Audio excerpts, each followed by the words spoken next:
Maybe he is hosting. No, we're going live. So, hey, it's Luke Edmonson, and I think that I saw that Simon was on there. And yes, Simon, you figured out it's Luke as Godox. You need some more coffee for sure. Can you at least, Simon, let me know that you're able to hear me or that I'm coming through on the audio? Just something. I'm trusting that I can. I tested out my mics. It looks like I'm flying the whole plane today. So I'll be presenting and then running the back-end software as well. So I really need your help letting me know that you can hear me. And once I feel like you can, I'll go ahead and get started. Well, you want to try testing on your phone, Dad, and just make sure I got my dad here as well, the wonderful David Edmondson. Why don't you go connect to the stream in the other room, make sure you can hear my voice. And then we'll just start going with it. Okay, perfect. Thank you, Simon. We're off to the races. So my name is Luke Edmonson, and it is a privilege to be with you once again. Got my dad here as well. Some of y'all may be familiar with our work. Most of you are not.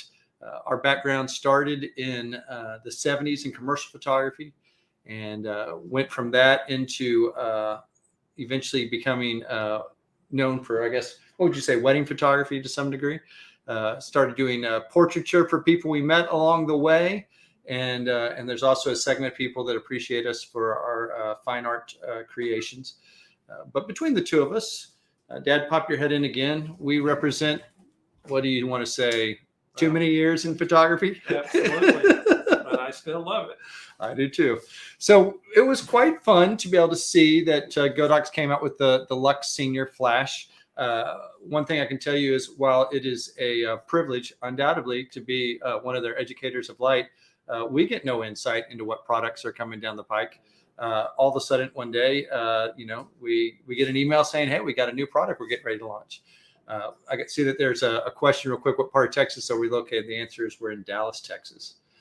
And so when the Lux Senior came out, I mean, for myself, I watched my dad shoot with cameras back in the 70s, but, even those flashes weren't as retro as what the Lux Senior looked like it was going to be. And so when we were given that assignment to go ahead and take it and play with it for a day and test it out, it was really fun. I see I've got somebody asking a question as well about being a new photographer struggling with an old Canon. Can we give you any advice, please? Depends on what that advice is, possibly. If you're just talking about how to learn photography in general, we can certainly talk about that. If it's something totally specific to the T6, I'll see how best I can help you. So I'm going to save some questions here for just a little bit in the end. Ooh, we got somebody from Guyana. I love that. French Guiana is one of the places I was always fascinated with. So with that said, let me start it up. Once I start this up, I'm going to not be able to see the chat as easily. I will have a pause for questions and answers. Go ahead and come back into it or leave your comments in there, and I'd be happy to respond to them. So let me see how to share this screen here and get this going. And I see at least one Italy. Ciao, come stai. All right, and here we go. Okay, so the Lux Senior flash, what can we say about it? Very obviously, it has that cool retro look about it. I think one of the questions that you're probably asking yourself is it right for you? Is it something that you should have in your bag? And the answer to that ultimately is going to be, it really depends on what style of photography you lean towards or what you're wanting to use it for. We used it in a multitude of different ways, all of which look like, what would you just call it? Lighting at the end of the day, right? If you know how to light and how to creatively light, you can find ways to light with just about anything. And in this particular case, there are certain attributes or qualities about the Lux Senior that make it distinctive. Certainly when we just look at it just off the top of the bat, we can see that it does have that pop out bulb flash that comes there. It's got the silver reflector that's there. So you're going to have some really good highlights that come into your picture. One of the things that you'll see when we get to the tech specs is it shoots at around 6,000 Kelvin. So it adds a bit of warmth to it. If you are comfortable using manual in terms of your flash settings. That's something that, it gives you that precision control. If you're less comfortable and you just need something that kind of helps you out along the way, you certainly can go into that automatic mode. Is it equivalent to TTL? No, because this doesn't have TTL, but it will give you a base reference, and then you can kind of adjust from there. So as we look at it, there's two sides to it. And one of the things that we can instantly observe is that, there's that bright red button up there on the top right-hand side. That is the release button to allow the pop-out flash to come out. Your flash is not going to fire effectively until you've gone ahead and released it. And so when you do it, you will hear a distinctive pop. So here we go. Yep. So that's the sound of it popping out. And even when you put it back in, there'll be a distinctive sound. So that you know that it's locked, and now you can close it. Another thing is that if you look at the back there, you'll see that we've got the standard controls. We have our S1 and our S2. That allows us to use the optical slave. And then in addition to that, you can have the S1 mode, which is essentially you're not using a separate flash that has red eye reduction. Or S2 mode is when you do have a flash that has red eye reduction, sends up that pre-flash signal. That way it triggers when you want it to trigger in sync with your camera. You also have on the back the button there that shows you whether it's ready to shoot. It's red when it's not ready. It's green when it's ready. And if you long press on it, it will even flash a certain number of times to let you know how much charge is remaining in the battery. So that's kind of convenient. I want to say from the top of my head, if it flashes 4 times, it's at full power, 3 times 75%, 2 times 50%, etc. Talking just a bit more about that meter on the back, I'd be happy to kind of walk you through kind of how to go about approaching a manual metering. My personal preference or way about going to do it is just to go ahead and start by figuring out, okay, what ISO am I at? And then set my distance correspondingly. So let's say I was 1 meter away in this particular example, and I was at ISO 200. Well, now that's basically lined up there. I could adjust it just slightly more if I want to get it closer to the 200. And then from there, I can then adjust by rotating the outer ring. And you can see how there's that triangle at the top. And that's telling me it's currently set for 1/8 power at f/5.6. And so if I wanted to shoot more at 2.8, we'd know that we'd want to dial it down to a 32nd. If I needed to be at f/16, I could then dial it up to full power. So start by setting your distance and your ISO. Once that's done, then from there you go in and you adjust based off of your desired f-stop what you want your flash power to be. Another thing to consider on the front of it is going to be the optical sensor is there. That's that red sensor that's there. That allows you to be able to trigger this flash remotely. When we went out and shot, that's something that we did successfully. If you've never shot with an optical sensor, it's important for you to understand that it doesn't do well if it's in bright situations. The light cannot hit that sensor from the flash. So in darker or dimmer situations, you're going to have much more success. It doesn't necessarily have to even be line of sight as long as it's seeing the flash from the other. Early morning and later afternoon. That's right. Yeah, scoot closer so I can hear you. And then I spoke to you briefly about the fact that it has that pop-up bulb or the pop-out bulb. People want to know kind of how many flashes to expect, and it's rated for about 150 full power shots if you were taking it out into the field. Finally, you have the proverbial sinkhole that's over there on the side, and that comes in useful. And I want to say it's about a 2.5 millimeter hole. We had a way that we did to rig it up where we had to take a 3.5 millimeter and reduce it down to a 2.5 millimeter, and it worked just fine like that. And then, of course, as people have already noted in many reviews, it's an internal battery, USB-C charging. We found it charged rather quickly, but no, you can't just swap out a battery if for some reason your flashes run out of power. You're going to have to go ahead and charge it back up. The final quick things that I'll hit before we start looking at photos themselves and what it was like to shoot with it. on the technical level. I mentioned this just briefly before, but you're going to see that it's a bit warmer. It's at that 6,000 Kelvin. And I think in part, the reason that they did that was because of that silver reflector being a little bit cooler as it was, just to kind of help feel like it bounces out just a little bit. And it's relatively light. I would say that you could walk around with this and it feels certainly no heavier than any other flash that you have. And in many ways, I think it's actually much lighter without the batteries. Exactly. It's kind of very ergonomic. You can just hold it in your hand very comfortably. Yeah. Stylistically, it's beautiful to look at. It's fun to be able to kind of open up and roll your finger around as you're opening up the shade. I also think that if you like the whole 1950s look and that direct flash look, it's like the perfect flash for you. 100%. Yeah, if you want like a newspaper look, a direct flash look, something that gives you, something that's maybe along the lines of fashion, but you don't necessarily want to use a total ring flash. You want to have a little bit more vignetting and shadows to it. This kind of comes in well. And certainly we all know that there's round head flashes out already, but this does give a little bit different specular quality because of the fact that it's a pop out bulb with the silver reflector.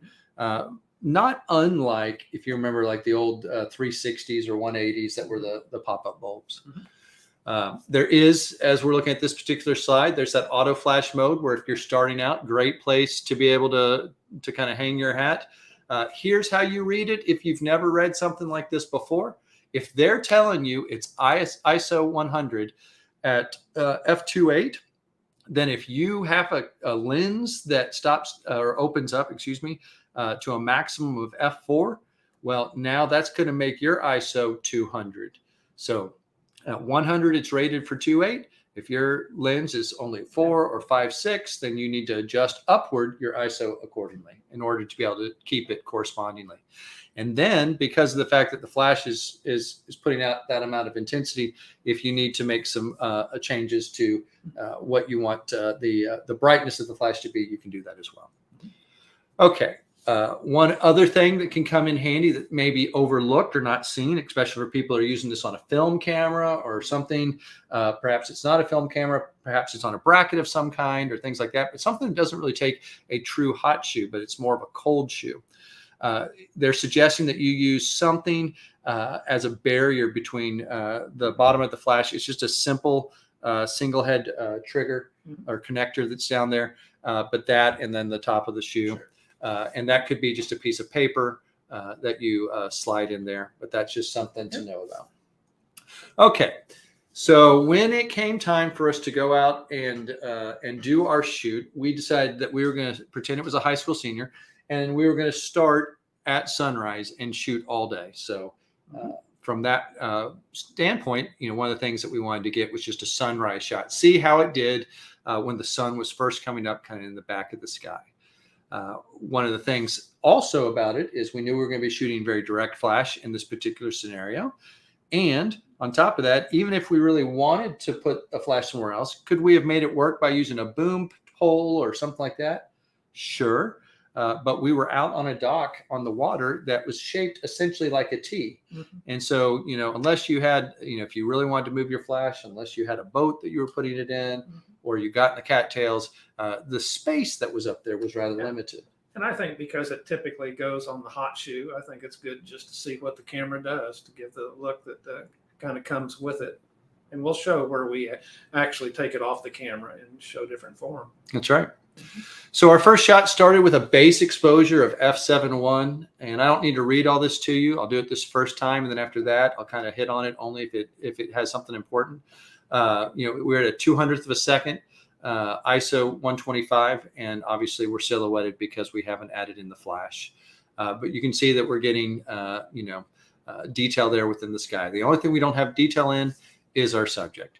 And so once we brought that flash on or turned that flash on, now all of a sudden it looked like this. And in my opinion, this is showing and demonstrating very well how much warmth is coming from that 6,000 Kelvin. it has a warm feel to it just naturally out of camera. Yes, and I like the distance up because look at the shadow under her chin, and it's just kind of a proper little shadow. Sure. And what you're saying by that is the fact that it's mounted on camera, it's raised just enough over the axis of the lens that you like kind of how the shadows, are coming. Our flash is set to full power from approximately about 5 feet away. And it was a simple, easy way to be able to start. Now, for the next thing that we were going to do, we said, well, okay, that's flash on camera. What if we wanted to shoot instead of on a horizontal basis, we wanted to shoot vertical? And if you have any experience with this at all, you know that if you have a flash that's on camera and you rotate it, that one of the things it will do is it will cause your shadows on your subject to start kicking off to one side or the other, depending on which direction you turn your camera. So the solution to that is you've got to mount your flash on a bracket in order to get your flash over the axis of your lens. And so what that would look like is something like this. Now, there are many ways that you might try and solve this. You might get a trigger on top of there that has the ability to have a separate radio controlled trigger that you're going to, and that's how you trigger the flash. In our particular case, we just took the sync cord that we had and went ahead and plugged it in. But since we were trying to plug it in then to the side of the X Pro trigger, now we needed to use a reducer in order to get it to fit. And then we also found we had to go in the settings and change the settings to tell the sync to push a signal out. And once we did that, then whenever we fired the camera, now the flash went off. I would also say that because of the fact that the flash is over, now your shadows are going to be much more directly behind her. Someone might say, well, that's more akin to a ring flash or whatever. It's something where the flash itself is not drawing as much attention to itself by having the shadows extend only to one side. Yeah. And so, that shot looks very simple, straightforward, something like this. We just went and grabbed a wall, said, why don't we come over here? Shooting there, from about 4 feet away, flash was set to half power. Now for the next one, the next scenario that we went to, we said to ourselves, okay, well, what if we wanted to more balance our flash? What if we wanted the ambient light to maybe be an architectural feature within the particular scene that we were doing? What would that look like? And so for that look, we went and went underneath an overpass. It was starting to get hot. We're in Texas, and so when we were doing this, it was July. These days, we're all 100 degrees plus. Plus. Yes, except plus.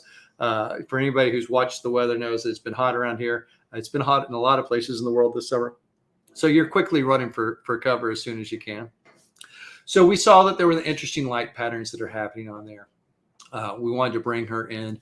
We shot a base exposure so that we had kind of a feeling of what she'd be like. Similar type things. She's more of a silhouette, a little bit of ambience, bringing in a slight amount of detail into her, but we've got the light pattern going on the wall. Absolutely, showing the defined shadows. Yep. Now, because of the power of this flash, it's not something where we're ever going to overpower what the sun is doing at this particular point. But we don't want to so illuminate the scene that we lose those architectural shapes. We wanted them as part of it. So we positioned her in between them in the darker area. And so once we turned our flash on, we're now shooting at full power because we're at the maximum that it can do. And we're at a distance of approximately 5 feet. And so the resulting effect of balancing our flash with the ambient light winds up looking something along these lines. And again, you can see there's that warmth kind of coming into the overall scene from the flash bulb and from the reflector. And the pretty jawline from the flash. Well, sure, because of the position of the flash, it's on a direct flash. Now we're starting to get that shape going on as well. So where do you take something like this? Well, okay, so we figured out what it looks like when we shoot straight as expected. We figured out what it would look like if we shoot vertical and tried to control our shadows. We figured out how to balance. The next thing that we wanted to try and do is, okay, what can we do with two lights and what distances can the optical slave be triggered outdoors during the day? And what would the flash look like if it's fired from a distance? So now we're kind of getting to see the whole light pattern. So let's layer all those aspects together inside of one picture. And so for that, we ended up going over underneath the underpass just a little bit more so that we could get the optical slave to trigger the way that we needed it to. Again, any light that's ambient light that's hitting your optical slave, and it's most likely not going to work because it's not a radio trigger. It requires on that signal coming from the flash that triggers it. So here became our base exposure. This happens to be about 2 car lanes of distance between the camera and where the subject is, or the model. And then behind her are another 2 car lanes. And it was morning traffic, so we're kind of waiting in between, cars to be able to get the shot, and, dodging in and out. They're kind of honking and wondering what we're doing. It was fun. Certainly not something we recommend or advocate for ever getting in traffic. That's not what this is saying. We needed just to get to a dark enough place during the daylight. That was our sole thing. So there's our shot. So now we come in from behind. I'm holding it. It is not line of sight. I am specifically, when I say it's not line of sight, the 2 flashes aren't having to physically see each other, but the flash that's going to trigger behind her does have to see the light coming from the flash. So I'm trying to tuck up behind her and get as skinny as I can. And one thing my wife would say is I'm not skinny, but if round is a shape, I'm getting there. But I love you, babe. Regardless, it worked. And that was the neat thing. So we were able to shoot that flash off. It was set to about a 16th power, about 10 feet behind the subject. And it's at roughly 30 feet from the camera. To give you a perspective of what we were doing, outside on location. And then you want to flip around and see the other side of it. And the other side of it's going to look something like this, where now we're filling much more of the frame with the flash. We're beginning to see some of the vignetting effect that one would expect to see coming from from it. We're getting to see how the highlights from the silver are hitting certain areas. There's a bit of a hot spot or brighter spot there within the middle. And then, of course, the next thing that you're able to look at is we said, let's zoom in a little bit. They can kind of get an idea as well of just the fact that you can see that separation light is going off. Now, is this more of an exercise than it is a commercial fashion shoot? Yes. Of course it is. But, that's the whole point is let's go out there and see what we can do with this in a real world type situation. Now, if you were me, if I was you, I'd want to see again, show me what the difference was between when the flash didn't go off and when the flash goes off. So I'm just going to toggle between these two so you can just get a sense of the light pattern. Again, this is now when the flash goes off and we get a sense of what the light pattern is doing from a distance. And then that's what it's doing when the flash is not going off. And we're just shooting with our ambient light only. And one thing that you may observe is that in this case, the flash looks cooler in its light temperature than it does in the ambient. And that would be expected because we're not in direct sunlight. So we are in a much warmer Kelvin type situation under this overpass. So while the flash is consistently at about 6,000 Kelvin, the lighting situations that you're in may change. It almost looks like the Kelvin was probably in the 7,000 or 8,000 range at that particular moment. Yep, absolutely. Yep. Okay, let's see what's next. Next, creative shadows. Okay, so now that we know that we can use 2 lights and that we can trigger them, what else could we do by having 2 lights? And if we didn't want to run around with soft boxes and a bunch of other equipment, but we just had these 2 flashes, one on camera and one behind. Well, one of the things that first comes to mind, if you had especially something that's kind of a reflective pattern back there, is you might set one of your flashes in the background to create a bit of a shadow on the wall. And then you use your front flash to go ahead and illuminate the scene, but without filling in all the detail from that shadow. And so the way that we balance those 2 things is it looks something like this. Here's our base exposure, just getting it set up. You can see we obviously have the sockets under her eyes and so forth. The scene looks rather flat. There's a beautiful shot perhaps to be taken there, but it's not there yet. Now we come in and we see that, here I am holding the flash, the voice activated light stand. It's set to 16th power, approximately 8 feet. It's a little bit more over to the side so that we're going to get more specular on the reflective material directly behind her. And then we're also going to cast her shadow longer in front of her. And so what would that ultimately look like? It's going to look like this.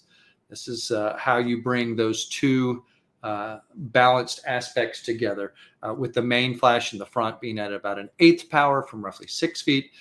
That's what's going to create the specular in her eyes.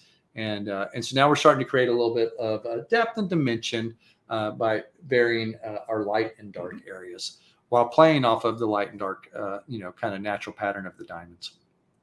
By now, this day is getting entirely too hot, and we're saying to our model, let's go inside.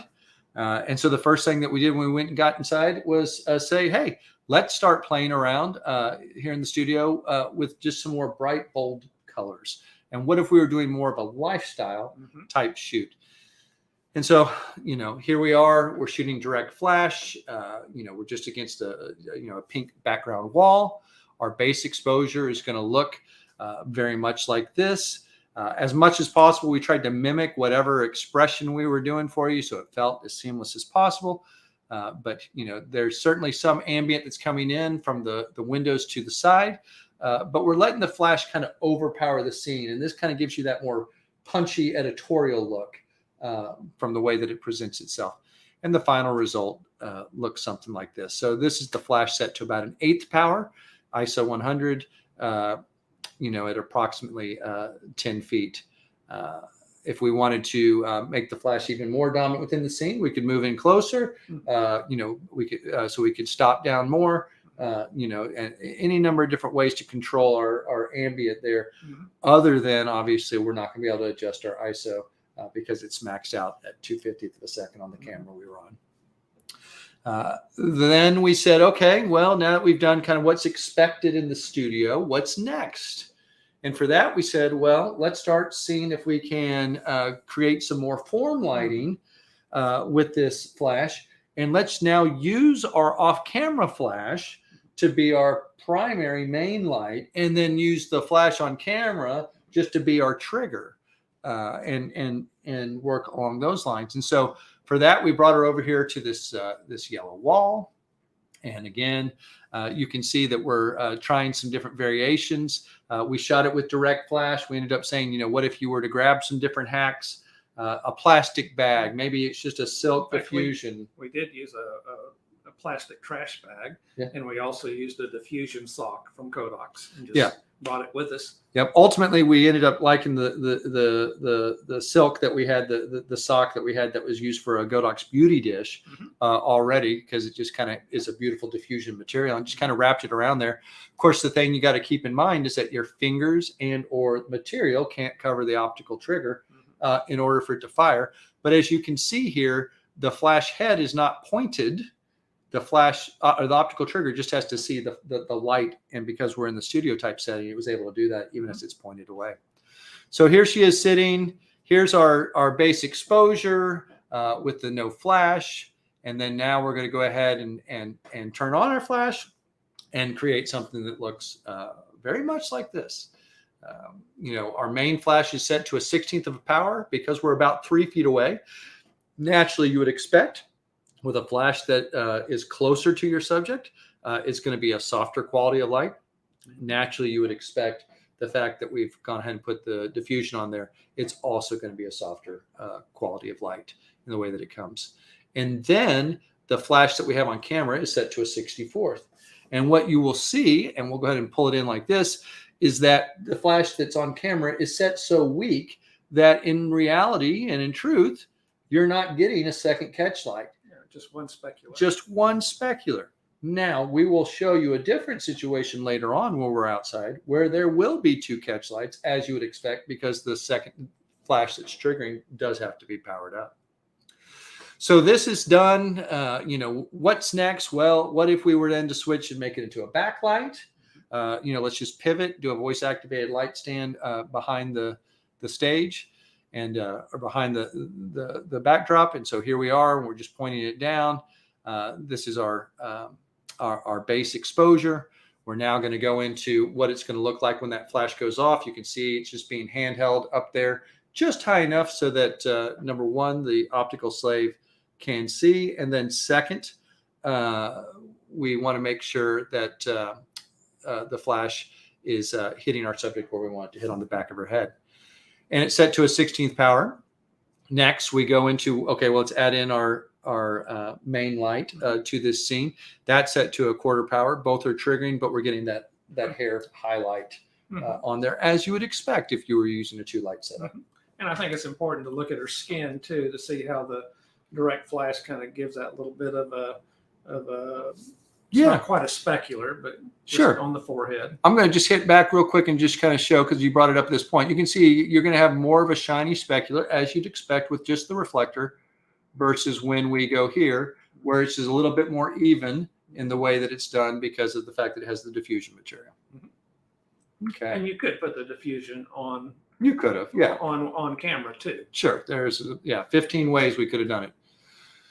Next thing that we wanted to go into was, okay, well, let's start mixing up our ambient light with it. And what about a headshot? Because something like this, somebody might say, well, the flash is not the most powerful flash. It has a guide number of 14. I may have to be really close to someone. What's that going to look like if I did a headshot? So we shot kind of the same picture from 2 different distances. And so the first version of it shows David shooting here. And I'm going to say he's roughly at 10 feet here as the crow flies. The base shot as it's coming in here looks something like this.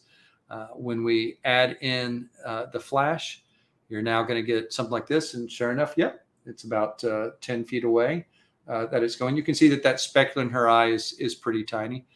From there, I then came in even tighter on her and just said, let's just shoot just more of like a head and shoulders type shot, see what that's looking like. And the ultimate result looked a lot like this. Shot at half the distance, about 5 feet away. We've changed our power to an 1/8 power. And the closer you get, the softer then the specular on her forehead. Absolutely. Yeah. For anybody who is starting out in photography and is unaware, the larger the light source, the closer the light source, the softer the light. The further the light source, the smaller the light source, the harsher the light, or the stronger the shadows may be another way for you to understand it. Okay, so now we've gone through some of the day. Now let's go back out to sunset. We did absolutely have to sit in our car for like 30 minutes and just entertain the model, because we looked around at it and we said, the sun is too high. We're gonna have to wait. And then of course, once you have to wait and the sun starts going down and you get that right bounce light, now we got to move quickly. We did need to wait enough so that the flash could do its job to illuminate more of a scene.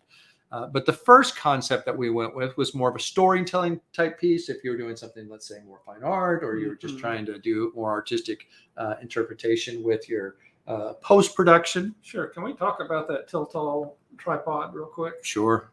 The silver tripod. What do you want to talk about? Why in the world, with all this amazing equipment, would you be having a tilt-all tripod that maybe was built starting in the 1950s? Well, my father's first tripod was a tilt-all tripod. And one of the photographers that we personally admire is a guy named Irving Penn, who also used the tilt-all tripod. And while, yes, we have access to and probably could have every form of wonderful tripod that's out there, we find for ourselves that as we go through our career, there's nothing we would rather shoot on than the tripod that we started out on, because it's just like that old friend that's with you on every single photo shoot. That's right. And it works great. It's built like a beast. It's not ridiculously heavy. It will never fall apart on you. So that's why we have it. Okay, back to the program. So here we are shooting our base exposure. You can see obviously that this is a huge, large area that would have to be lit. When you bring the flash, as you can imagine, we're going to have to shoot it with full power in order to be able to make it work. We're at a distance of approximately 12 feet. And so the final interpretation, as I joked with Dad, I go, you can clearly tell you brought up your shadows in this particular picture, because there's no way the flash lit the trees that well. It did not. But a fine art picture like this doesn't have to be interpreted realistically. And it just shows you what could be done. And you still can see how we're getting that sunlight coming on the back of her hair, kind of giving that separation light. The sunlight coming on the back of her body, giving us that separation light. And so the sun is our main light source within this scene. It's also acting as our backer separation light. Moving quickly from there, we then switched into on this idea of a high school senior. Well, what if they had a sport or something that they enjoyed? We decided to make her more of a fencer. And so in this particular case, we're going to use it kind of a bit more as a fill flash for the scene, let the sun really come in from behind and make her hair glow a bit more. And so the distance, looked something roughly like this. You've got your classic, photographer clamps that are on the back, making whatever size outfit you have work. And so this is our base exposure there. We just needed the top, and then we just needed the sword. And then the final shot looks a lot like this. Exactly like that. And you can see the sun. It's starting to go down there. It's right on the horizon line. And so we've got it's giving us that nice glow from behind there. So then we had to run really fast because we were running out of sunlight. We were, and we needed to get to the other side of that hill. So we get to the other side of the hill, and now we're going to say, let's do our piece de resistance. What are we going to do with this that makes it look not like an on-camera flash? Well, we're going to obviously shoot it with off-camera flash. And how are we going to make that work? Well, we want to use the soft light. We want to create form.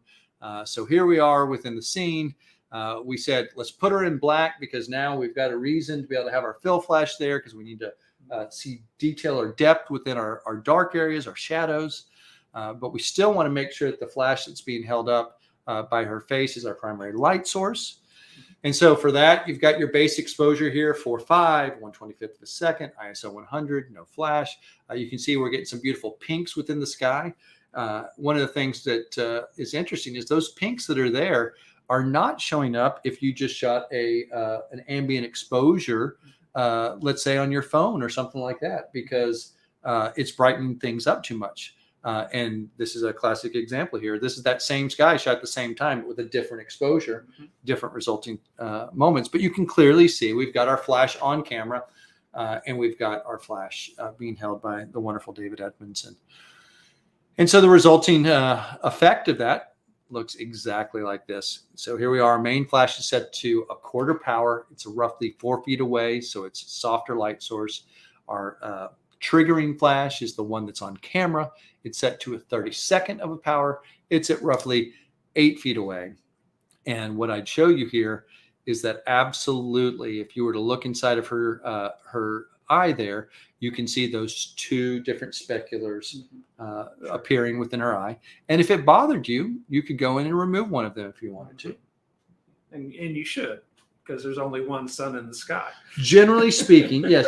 I mean, there may be an occasion where you're trying to cause somebody to be disruptive or throw them off balance. But generally speaking, a rule of thumb, as it were, would be that there's only one sun in the sky. So there should only be one specular in an eye. One of the other things that we had the privilege of doing was helping to create a promo video for the Lux Senior. It's going to take 2 minutes of your time. We'll go ahead and show that. It may also bring up some of the additional features that are within there. But the intent of this is a lot of sizzle. It was just the brief on it literally said make a 2-minute video that doesn't even show demonstrations because we want to show the demonstrations separately later and have educational opportunities like this where we can answer questions. It's supposed to create an old school vibe, but at the same time, I think it's got some education at the end of it. Sure. So here we go.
All right.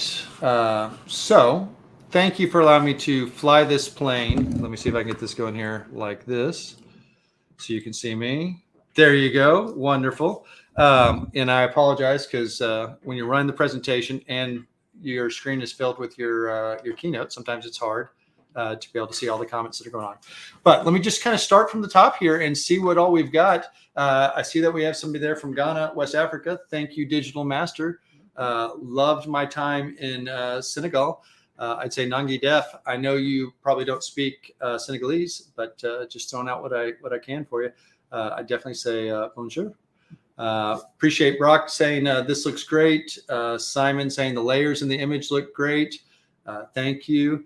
Nagayuki, thank you, sir, as well for being here. It's always good to see you, my friend. Love you. And then Dadon, you were asking the question, are you taking any questions? So I'm happy to do it. Now, I did see just now that it says no sound. So hopefully the video had sound, or did it not? I guess I'm going to have somebody in the chat tell me whether that was the case.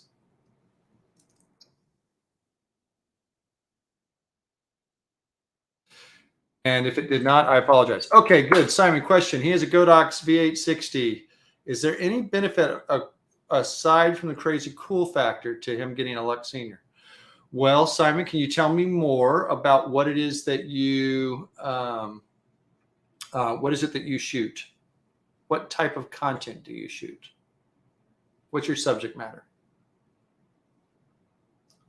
And I'll give you an example. You can answer it generically. Yeah. If you shoot vintage, you like kind of retro styles. If you shoot street photography, if you were to be somebody who shot in clubs or society pictures, those kind of things.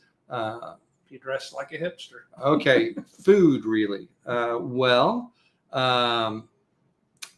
would say depending on how small the food was that you were doing, if you needed to get like a much more specular light source, and for some reason a beauty dish was just too big, you might be able to justify it. But in a general sense food, I would say for food, probably not. Yeah, it's probably not its most useful application, but you strike me as a creative thinker. Could you make it work? Of course you can make something work. Of course you can. Light's light, and each has its own intrinsic attributes. This light is going to be an on-camera flash, typically with a reflector, with a slightly warmer color temperature, and that pop-up bulb. So it's going to have a natural vignette that's going to create, depending on the scene or the look that you're trying to go for. And I appreciate the fact that you hummed your own sound. I apologize. I won't have you all watch the video again, but I can figure out a new way to try and make that work. That's good to know in terms of it. Okay. Well, how many people would like us just to continue teaching? You want us to continue teaching, or can we answer more questions about the Lux Senior? I guess there's at least one person that's going to say, teach, or show us some other stuff. Well, I think you could, in teaching. Yeah, let's talk lighting. That you use. Yeah, it doesn't matter. Yeah, I agree. Okay, let's see if we can do this where we get a presentation plus our faces. Okay, and we'll go back into here, and we'll go back into here. Beautiful. Whoops. Okay. So if somebody was trying to figure out how to light, this is a classic example of a situation where we were asked to use 5 V1s, round head flashes. We didn't have any soft boxes or anything like that. These are just bare bulbs, and light a scene using them. And we produced a whole video for Godox of this. It was one of our most enjoyable projects to work on. And one of the things that I'd say to you is when you understand the way that directional light works, the key light source within here, not light source, but light that was used was the light that we had in the corner of the room bouncing into the corner and the ceiling, because what it did is it blended control the ratios. all the different flashes that were coming from different directions Mhm. all together to where it felt much more harmonious and whole. Too often we see just strong directional light, which, it may be great to have that direction. You're just trying to refine the harshness, the strength, the intensity of it, so to speak, so that the entirety of the whole, the visual that you're looking at, feels a bit more cohesive. Mhm. So I'm a little concerned with the sound not working the way that it did. I'm going to take 1 second here just to see if there's anything I can figure out on the sharing for making sound. If not, I'll just leave my mic on, and we'll do it from that standpoint. So let's just do it that way. This will take you about 1 minute.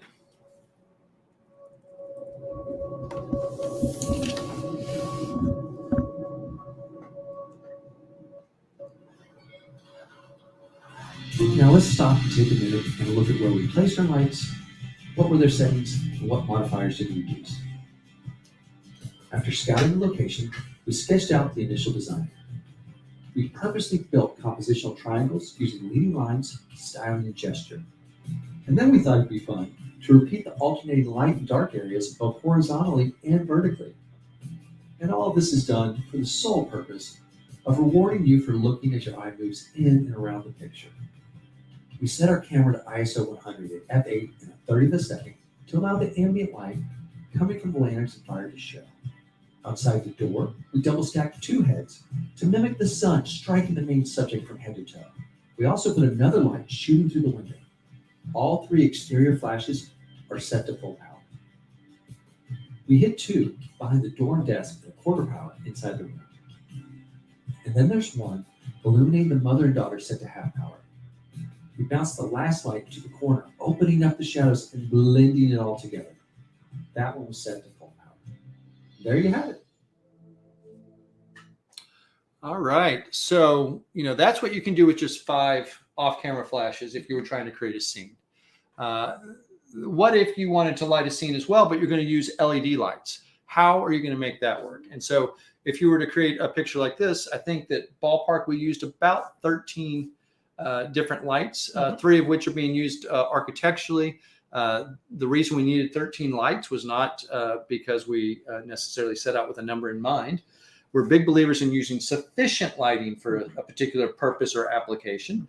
And these were 30-watt LEDs. This is the S30. And there's something that you could go and watch to be able to learn kind of more about this. We'll show you just the quick minute and a half of it where it kind of explains how this shot was put together. So let's take a look.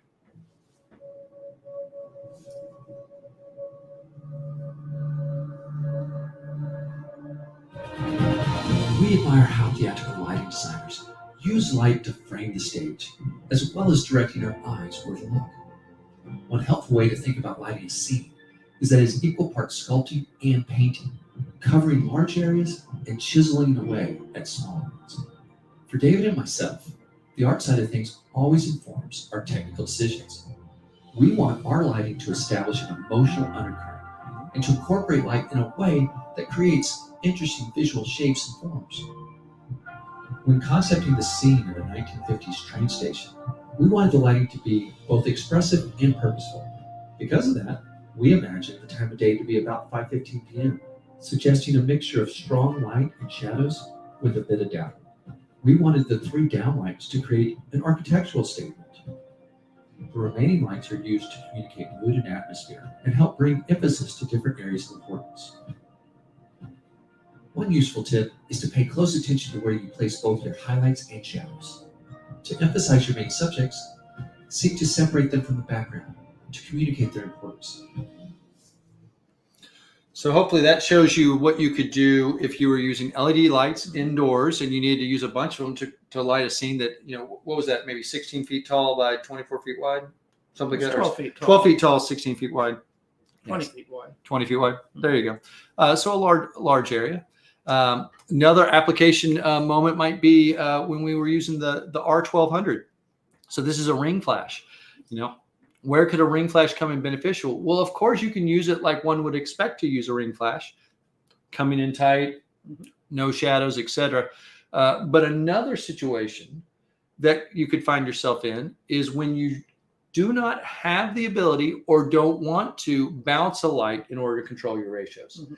And so in that particular scenario, you may want to have that ring flash for that on-axis lighting that uses your fill flash. Mhm. And that's exactly what we did here. So we had an AD 1200 Pro that was firing in the back. We had an AD 1200 Pro that was going into a umbrella over at the side.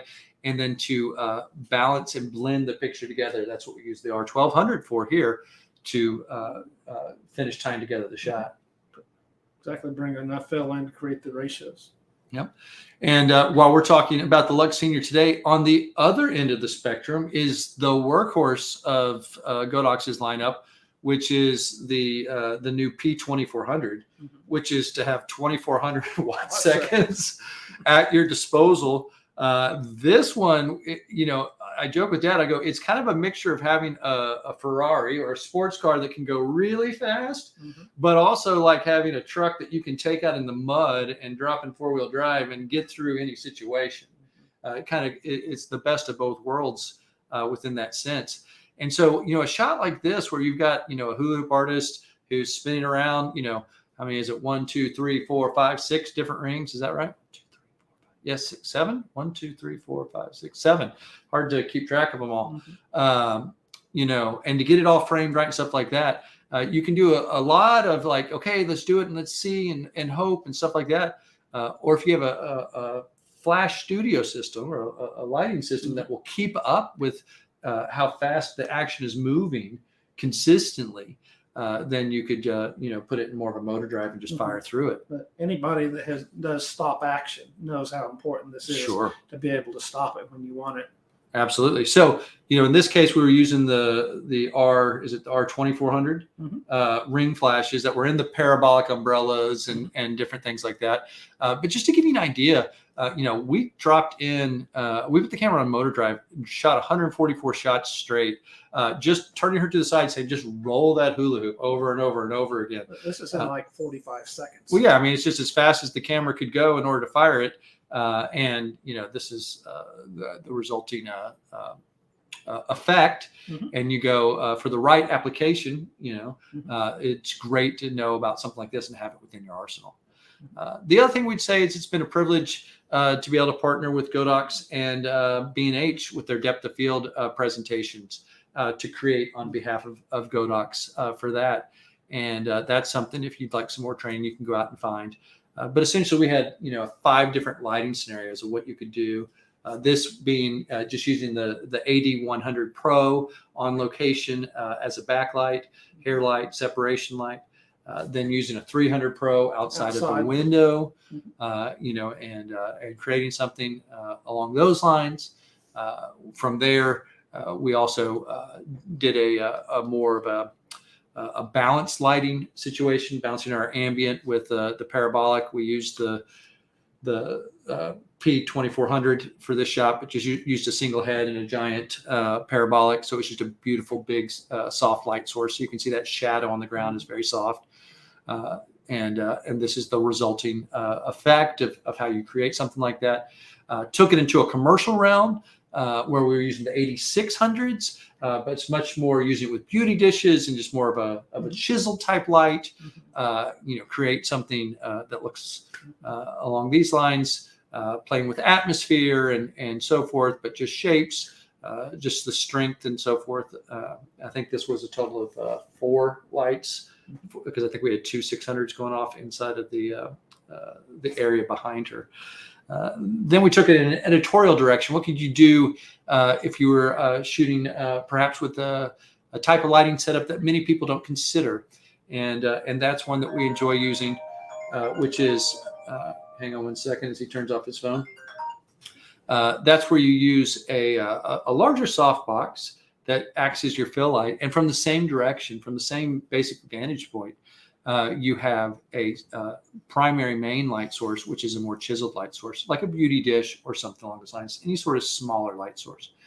And so, for that, we created an editorial black and white shot that comes together like this. So, you're getting those speculars on the background, kind of up more by her face. You're getting light fall off, but you're still bringing in some shadow detail in the way that you bring it together.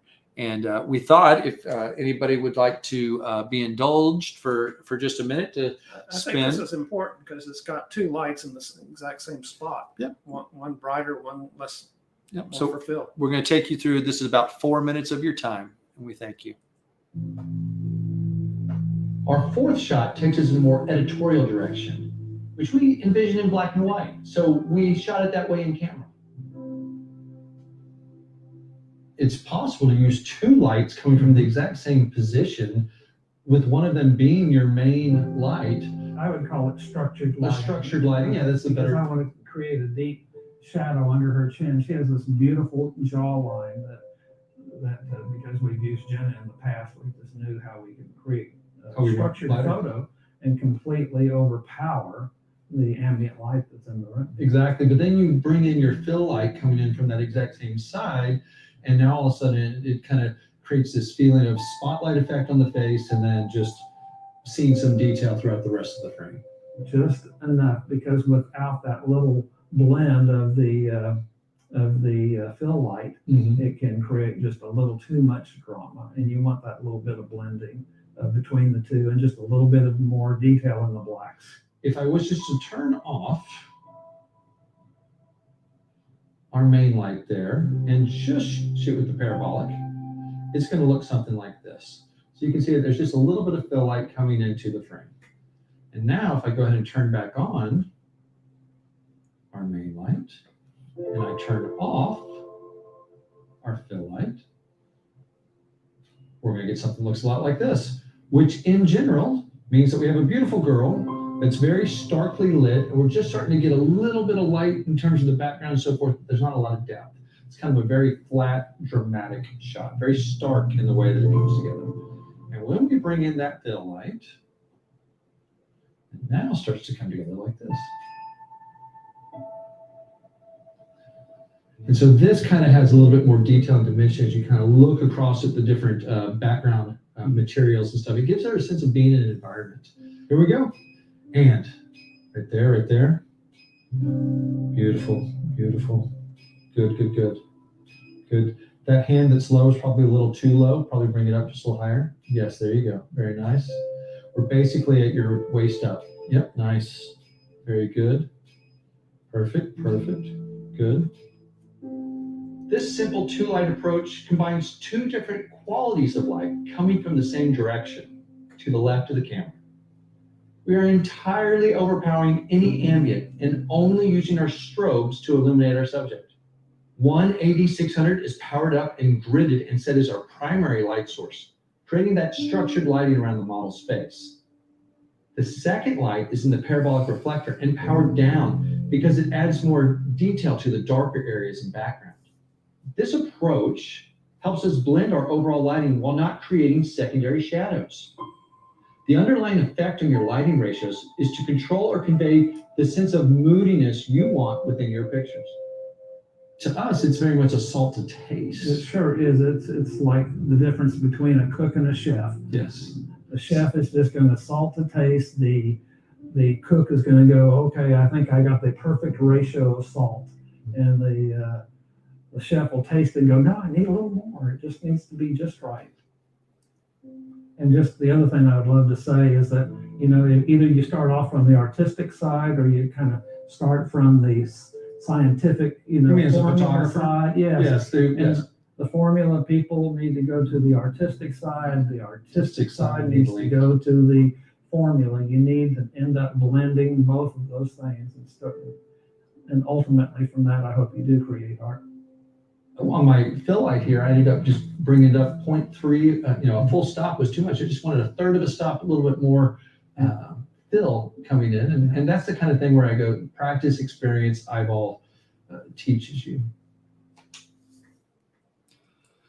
And then our final shot that we created within that series that you could go and watch if you wanted to learn how these things are made is this more storytelling type piece, playing off of, classic painting, Andrew Wyeth, if you remember that famous Christina's World. Yeah, Christina's World, famous painting of her crawling in the field. We're just flipping it around. But again, compositions coming back into play, triangular composition and so forth. This is a single gridded light. Once again, you're trying to make sure that those architectural features from the lighting coming behind remain. So we don't want to overpower the scene in this particular type way and let light spill everywhere. We want it directional and focused.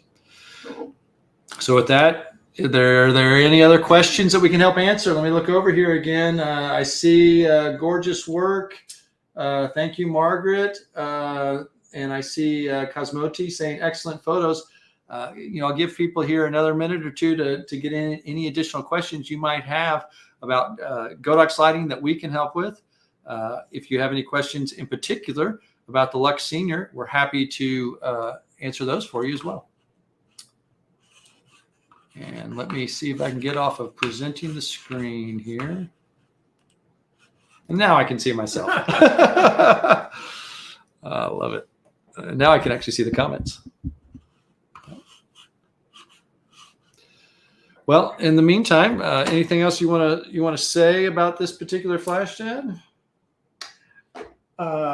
Things that my dad had one. Yep. Well, I just bent that. Mm-hmm. Well done, Luke. There we go. Mm-hmm. Yep. No. So my dad, who was a photographer, started out with something like that. So it's kind of fun to go back to the 1950s kind of vibe. Yep. Mm-hmm.